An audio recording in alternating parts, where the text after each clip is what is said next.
Hello, I am Mary Shanahan-Spanik, the Executive Director of the West Allis Community Media Center. The program you are about to watch was created in honor of the 20th anniversary of public access television in West Allis. It is a group contemplation by some of the dedicated residents who have contributed to the development of this valuable resource. I am proud to be associated with the volunteers who have done the hard work of developing the vehicle which enables all residents to express the voice of the community. Let's listen to their stories.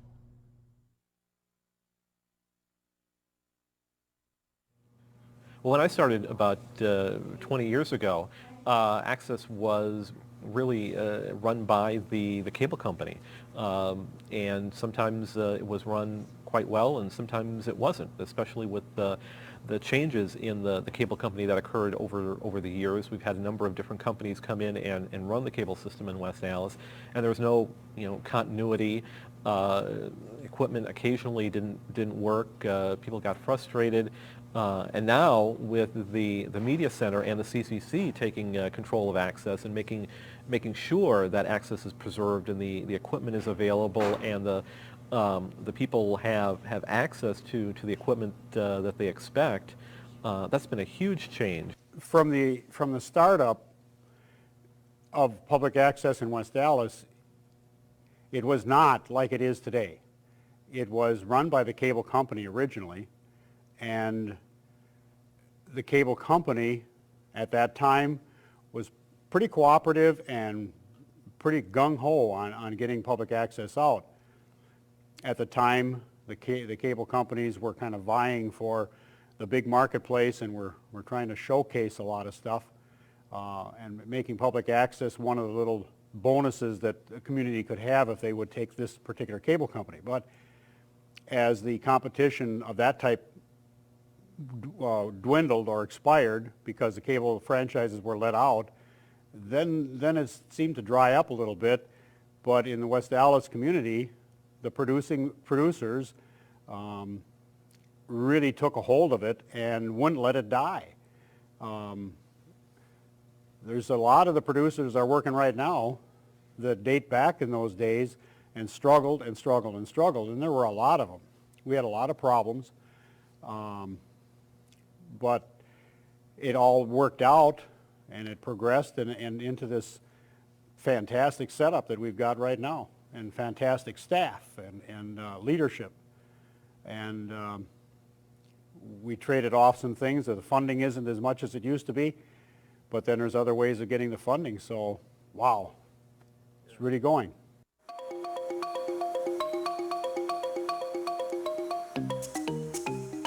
What is community access television? It's vision. It's voices. It's variety. Vision, voices, variety. Explore community access television. For people, by people, just like you.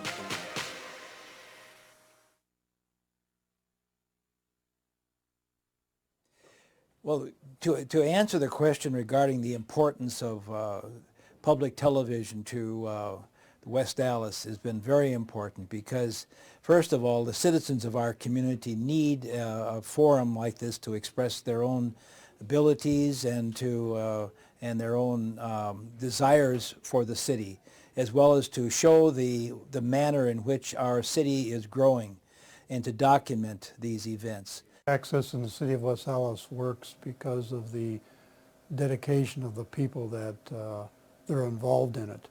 There's so much enthusiasm, there's so much time spent, it just is conveyed in their activities, how much excitement they have about what they're doing.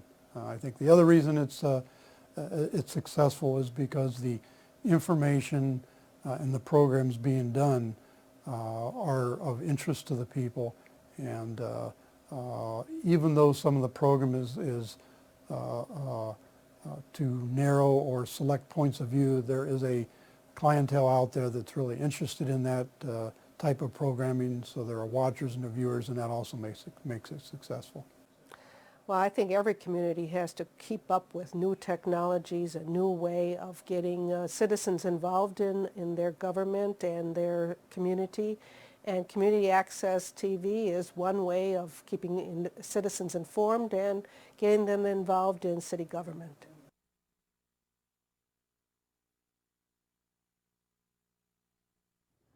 Well, first of all, we run the organization ourselves. We took charge of it, and I think that's helped a considerable amount.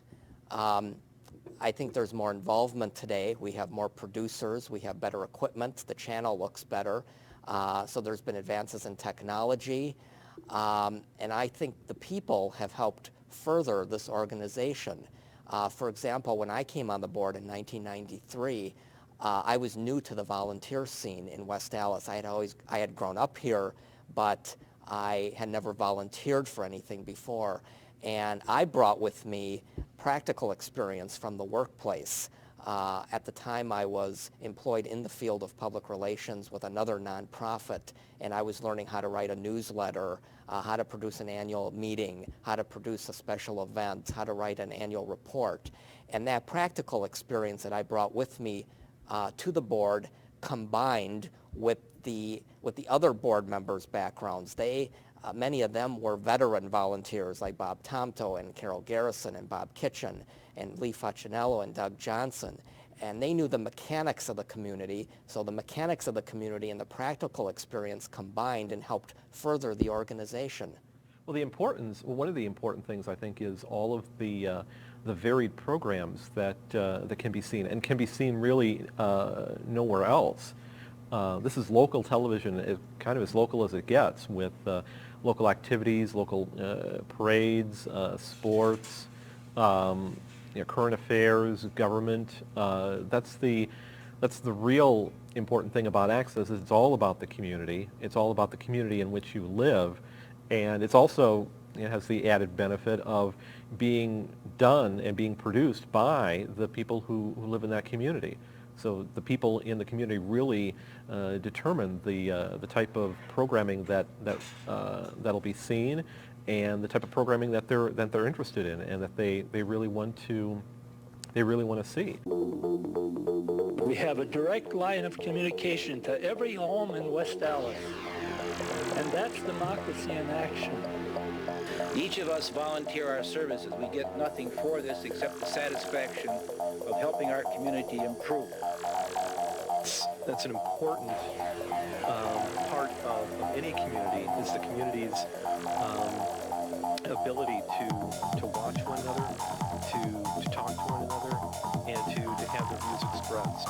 I think it's a good way to promote and market our city.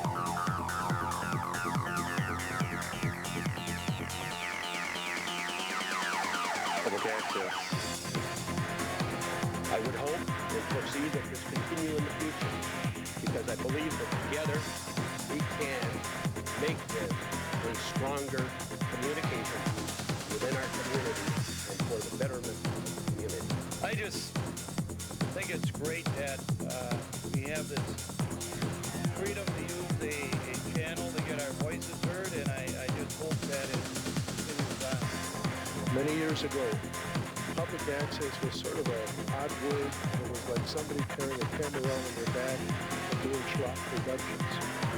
They have improved. They're doing a tremendous job. It comes down to about 4 cents per day per subscriber. And I think that's very small pay for something that we all really, in some cases, take for granted. The right of free speech, our First Amendment rights, the right to be heard, the right to communicate. Public access. Having been involved with the Community Media Center for a number of years and serving on their board of directors, I'm a proponent of the Community Media Center, because through the Community Media Center, they've done two things, major things in particular.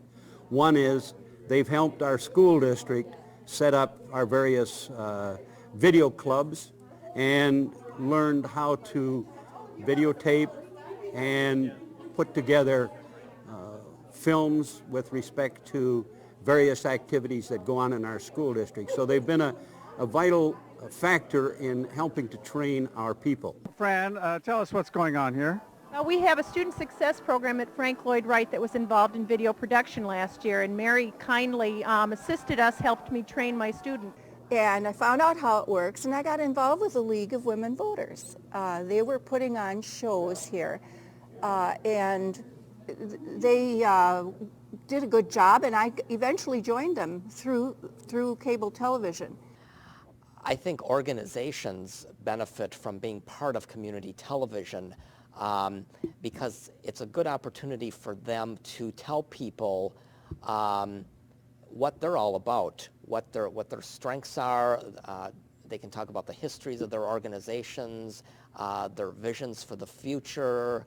They can give a remarkable insight, and it isn't that they're telling a reporter and then the reporter is telling the community. They're telling the community themselves. So you're getting it right from the horse's mouth.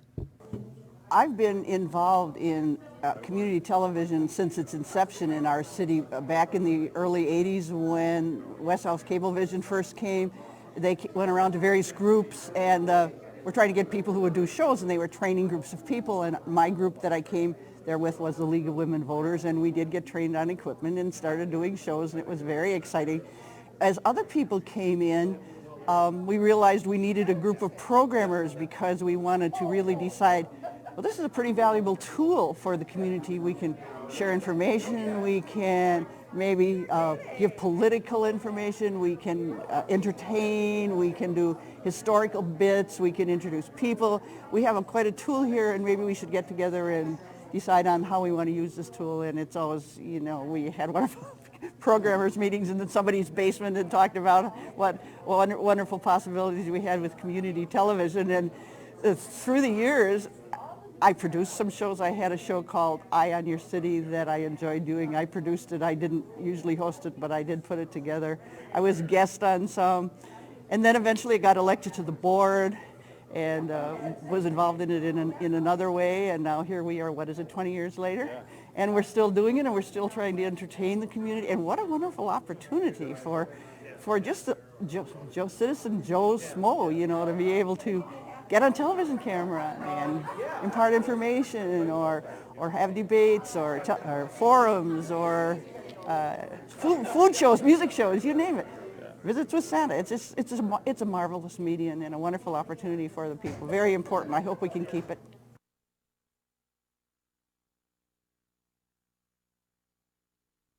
A little bit of history would be kind of important to talk about because West Allis was offered this opportunity when the cable first came on the scenes back in, I believe it was the early 60s.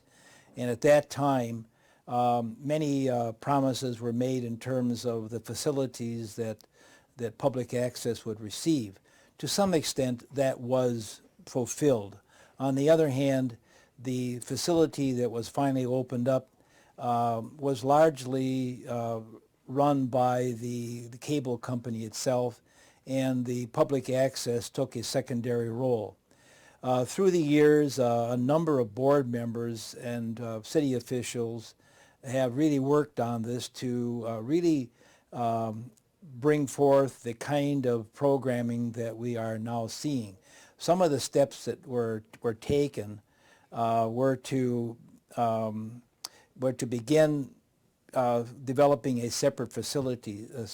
Sometime around 10 years ago, I believe it was, that the cable office was, where the studio was located, was no longer available to us, and that made it possible then that a new contract had to be developed between the cable company and public access. At that time, we were very fortunate that the school board and Doug Johnson, who was the head of the recreation department, came up with the idea of using this facility here at the recreation department. And I think it was an outstanding thing because it became, at that time, the cooperation of the city as well as the school board that worked together to really provide this opportunity. And we must give credit to the people in the city who worked hard to help develop this contract.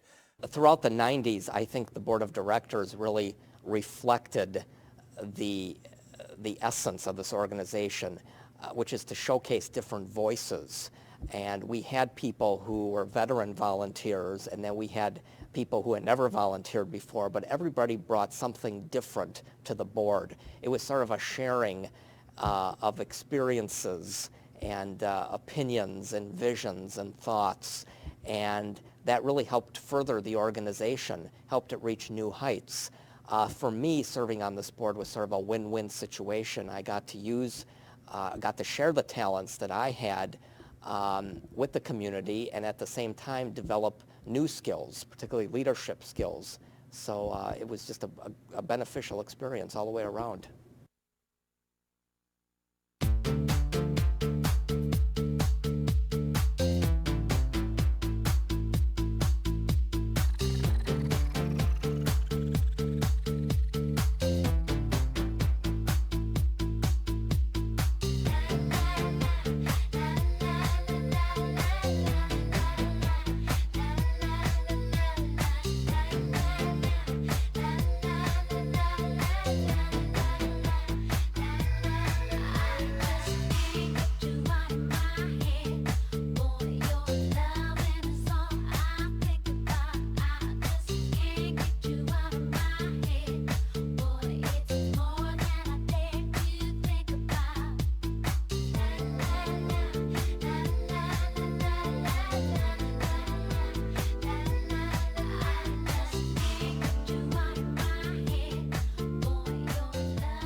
Selecting this equipment and designing this room, getting the lights. Come on in, Dan. Dan Soley and Jim Karofsky, who have been around at least 15 years. You are veterans, right, Dan? From my original card was number 74. Yeah. 74. From the old days. Okay. Yeah. So that'd be about 1,074 by now, right? Right. There's a lot of people have gone through since then. Yeah. What was the biggest task facing you here in redesigning this field house? Making it fit. Making it fit. There's more need here than there is really facility. The facility is working out wonderful, but it's crowded, and that was a chore, I think. And another problem we had, or not a problem, but another effort we had was actually selecting the kind of equipment, making some decisions, basic decisions, which way to go, and took a lot of talking, a lot of negotiating. But I need to say a couple of things, because really this is how I got involved. I wanted to be the next Spielberg. I don't think I quite got that far, but I made a lot of programs that I am very proud of. And I know Dan has been in the same boat. We've done some things that are really very, very nice. It is a community center already, a true community center. We have an alternative high school here, an alternative middle school here. We have retiree groups meeting here.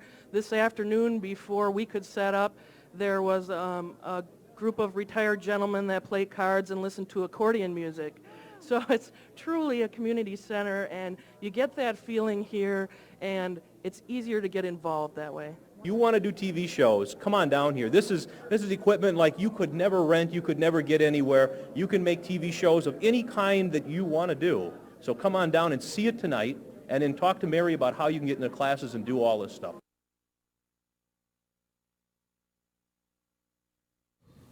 I started with the community access back in about 1984, and I started out more or less in the radio room.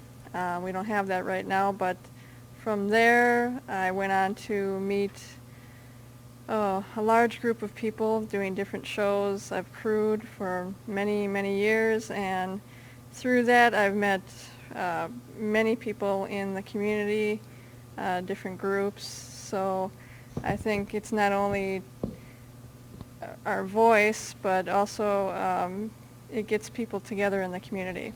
I think that the West Allis Community Access Channel is very important to the community because it makes people aware of what's in the city, what's available to them, gives people an access to use their creativity and do their own shows, air their own shows, promote their own shows. Community access television has given me the opportunity to explore a new hobby. It's also given me a great opportunity to work with the youth in our community. I've had the pleasure of working not only with my son but with my daughter on a show.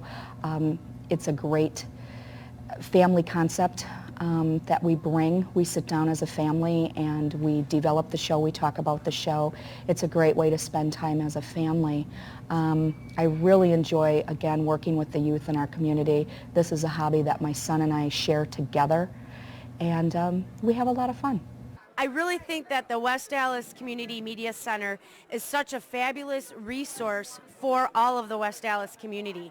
They're able to find out about all different kinds of organizations within their own community that can actually benefit them. It's such a fabulous outlet to not only inform the community, but also to give them the opportunities that they might want to use for their family, for their neighbors, for their community. I think what's fun about community television is you get to team up with people in your community, fellow citizens, to cover a community event.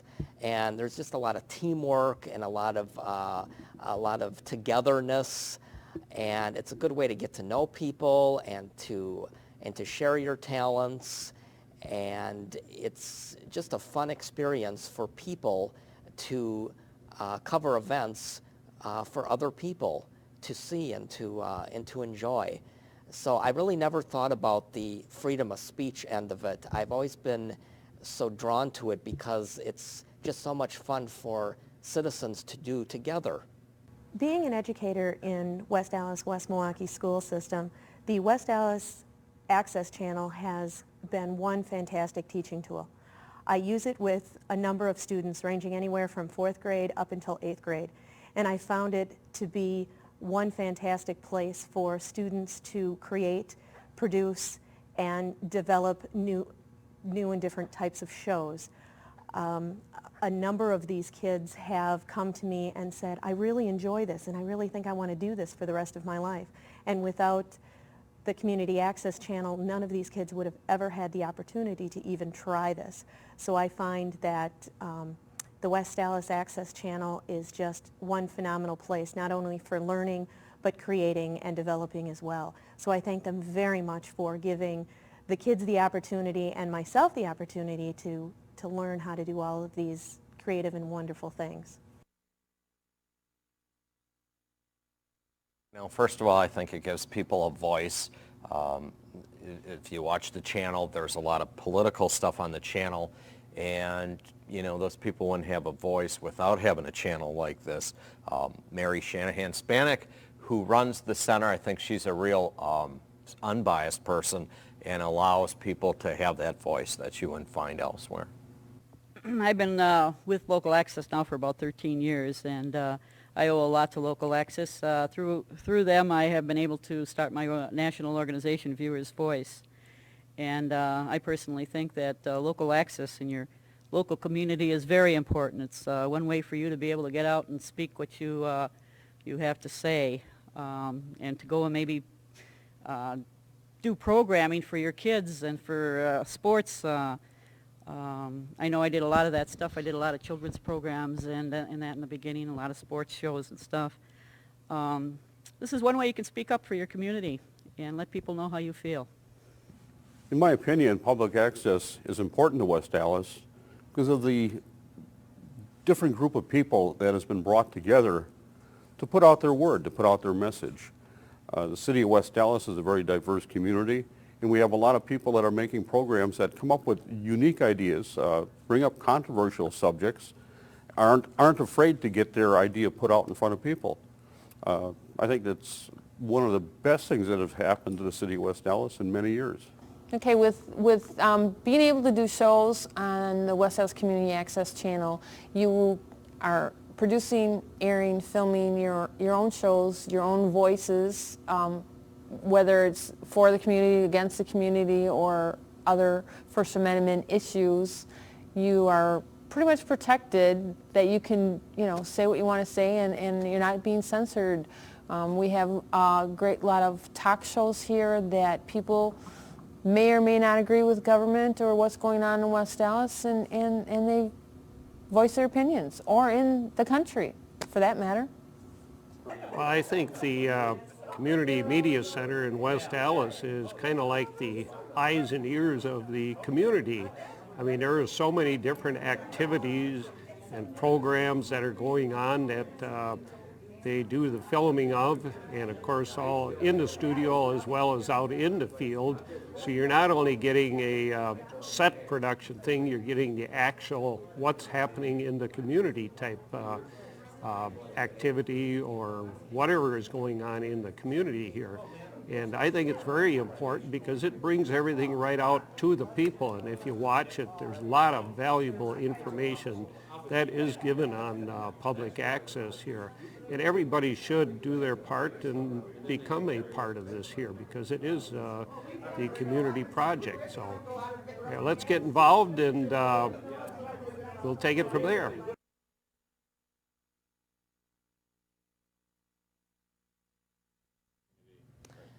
Well, I think the live TV auction is very beneficial, not only because we're raising funds for equipment, which will help the future of the organization, but it's also a good opportunity for us to reach out to the community and say, here we are, this is what we do, this is a very beneficial resource, this is something that you can take part in and actually take ownership of. And it also tells elected officials that we're just not ready for a handout. You know, we are taking initiative, we are raising money. So it's also, there's two sides to the live TV auction. It's good because we're raising the money, and it's also a great outreach tool because it tells people that this is a resource that might not be here unless we have your support. When you see the amount of material is donated to the TV auction and the kind of support, I recommend to you that when the time comes for our TV auction, that you take a little look at it and come and visit our facility and just see the number of people who are involved and the enthusiasm that is generated. This is one of the finest things that has happened to West Allis, and I applaud everybody who was involved. Well, after having done 3 live TV auctions, I feel that the fundraising efforts at first in the early years were, you know, something at State Fair, Harvest Fest. We try and get out and make different contacts with people, trying to promote the West Allis Community Media Center, Channel 14. That fundraiser, the Channel 14 auction, has been very successful in bringing together the community, many different public service groups, the high schools, the grade schools. Everybody works together. The business community has been fantastic in supporting Channel 14. We started out with a small effort at the first year, and it's grown and grown each year. It's become a 2-day event. We've made great money only with the help of the business community and these public service groups. This last year we were a little short of people, and we were able to get grade school kids to help out, which is fantastic. And we have adults, we have senior citizens, we have teenagers, we have children helping with our Channel 14 auction. It brings the community together, and I think that's important today. It's something that we need in this community, a common goal. We get all these people together. They've recognized that the West Allis Community Center is a media source, important media source in the city, and they've come together to help, to raise money for that effort.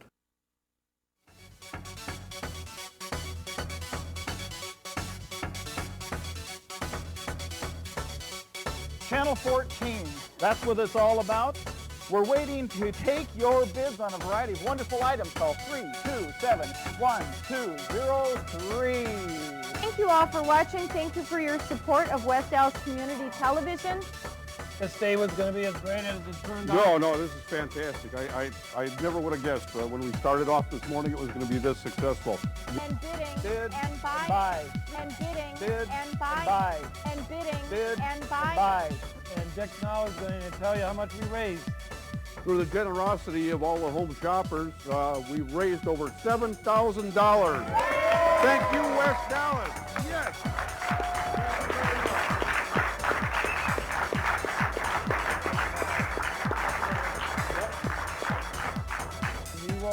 next year. Thank you for everything. Thank you, West Allis. Thank you.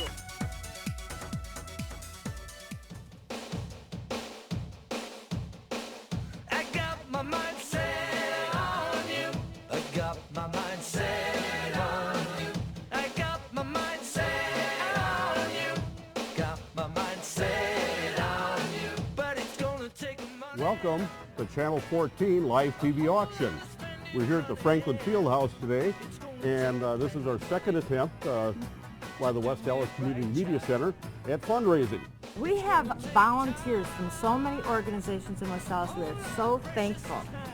Channel 14's TV auction brings in all the money to buy all the equipment they need and to get things popping and bring you the programming you need to see. We need to get you to call 327-1203. Remember, bid high, bid often, and enjoy yourself. Our goal was $10,000, and I was just notified that we have right now an approximate total of $11,802. Yay! All right. Thank you, West Allis. Thank you very much.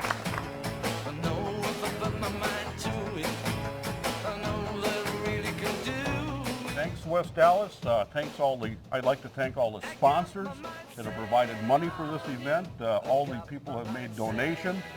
All the volunteer help. We couldn't do it without you. The staff of the West Allis Community Media Center, the people on the board. Thanks. Everybody. The income for this event this year looks like $13,500. Yeah. All right. Good. Fantastic. Thank you, everybody. That's going to go a long way to helping to update our technology, our playback system to the digital format. All right, I guess people in West Allis, that's a wrap for this year. We'll see you next year with the Channel 14 auction. I got my mind set on you. I got my mind set on you. With the staff that we now have on hand, the quality of the programming has vastly improved. The amount of time available to work on public access has also improved. And I see the kind of equipment that I'm now looking at this time is just many generations superior to what we started out with. And so that's kind of how I feel that many people have worked hard to bring this programming about, and the general support of the community is also very evident. Well, when we went from the large videotape to now the digital, it is so easy. You can carry your film in your pocket. You can carry your show in your pocket. It's just incredible, the miniaturization that has been done, and the amount of clarity of picture that you can produce just with the limited amount of equipment that you need these days, as opposed to a van. 10 years ago, you can carry it in the trunk of your car. Right now, you can have a studio in the trunk of your car. And we have kept up with the times in West Allis. We've gotten the best equipment available. We offer a sequence of classes that can set you on the road to success. The Producers class gives you the basics and techniques of what it takes to be in the driver's seat of your own television production. In the Portable Field Production Workshop, you'll do hands-on learning with digital video camcorders, tripods, lights, and microphones.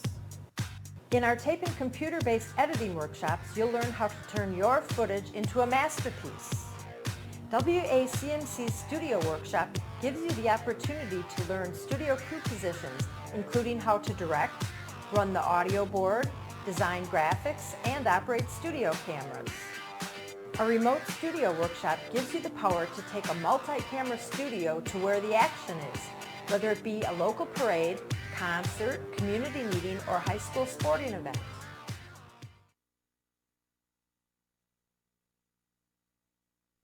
Cable access, I found on accident, actually came to the facility several years back, and actually came down with my kids, and my kids had seen the facility, and I was in college at the time, and they seen me with a movie camera and thought that I could help them make a show, and actually found out that I had to get trained, got trained, somebody asked me to